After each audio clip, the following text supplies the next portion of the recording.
आज हम आप लोगों को फिगर्स ऑफ स्पीच के बारे में बताएंगे, जो कि क्लास 11-12 यूपी बोर्ड के लिए बहुत ही इम्पोर्टेंट है।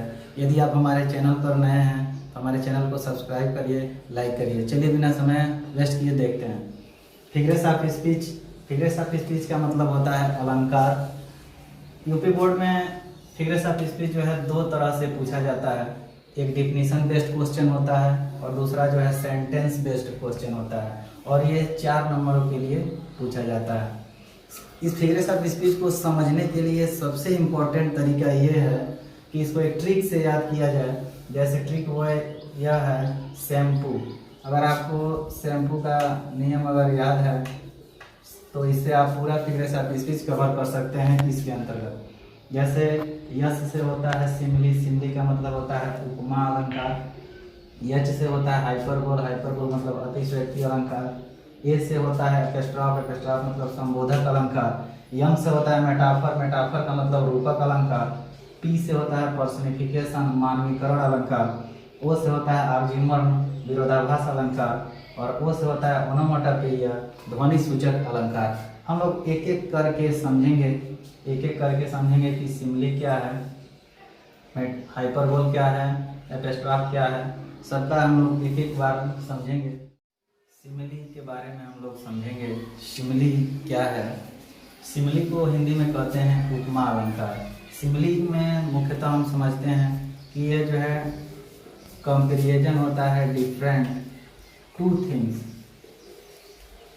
थिंग्स, जिसमें थिंग्स क्या होना चाहिए, डिफरेंट होना चाहिए।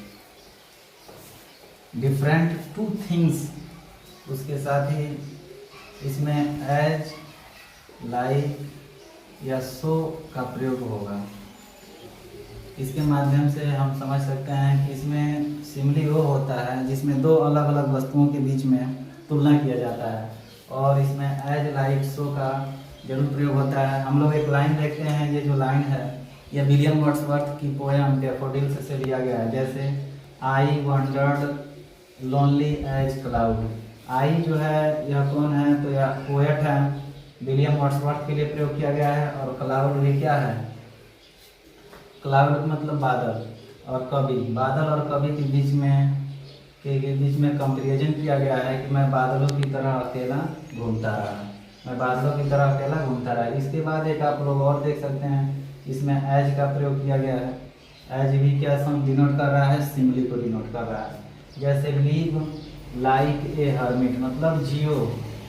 ये हर्मिट का मतलब एक सन्यासी की तरह से जियो, एक सन्यासी की तरह से जियो। तो इसमें लाइक आया है, इसीलिए क्या शो कर रहा है, सिमली शो कर रहा है। Love is like a red rose. Red rose जैसे कि एग्जाम्पल और हम लोग देखते हैं, my love is like a red rose. यहाँ पर भी रेड माना गया है और लाइक आया है, तो इसलिए यह भी वाक्य क्या होगा, सिमली होगा। तो इस तरह से सिमली में मुख्यतः एक दो इम्पॉर्टेंट चीज़ ये है कि इसमें कंपेरिजन देखना है दो चीज़ों के बीच में। लेकिन बहुत से स्टूडेंट सिमली और कंपेरिजन में अंतर नहीं समझ पाते हैं, उसके लिए देखते हैं। कंपेरिजन में बहुत से स्टूडेंट नहीं अंतर समझ पाते हैं, तुलना करना है इसमें भी। जैसे Ram is as gentle as Sohan, यह वाक्य है, और इसमें एज का प्रयोग हुआ है कि राम जितना सज्जन है उतना ही सोहन। यह वाक्य जो है हमारा सिमली नहीं होगा। क्यों सिमली नहीं होगा? क्योंकि राम क्या है, पर्सन है, और सोहन भी क्या है, पर्सन है। ये अलग अलग डिफरेंट थिंग्स होता है तो सिमली होता है, इसीलिए क्या होगा, सिमली नहीं होगा। जैसे Mohan is honest like Sonu. एक और एग्जांपल देख लिया जाए, मोहन ईमानदार है जी सोनू की तरह। इसमें भी मोहन है, मोहन की तुलना किससे किया गया है, सोनू से किया गया है। और मोहन और सोनू क्या है, दोनों पर्सन हैं, इसीलिए यहाँ पर जो है कंपेरिजन होगा। मेटाफर के बारे में हम लोग समझेंगे। मेटाफर का मतलब होता है रूपक अलंकार। रूपक अलंकार में क्या होता है, इसको हम लोग समझेंगे।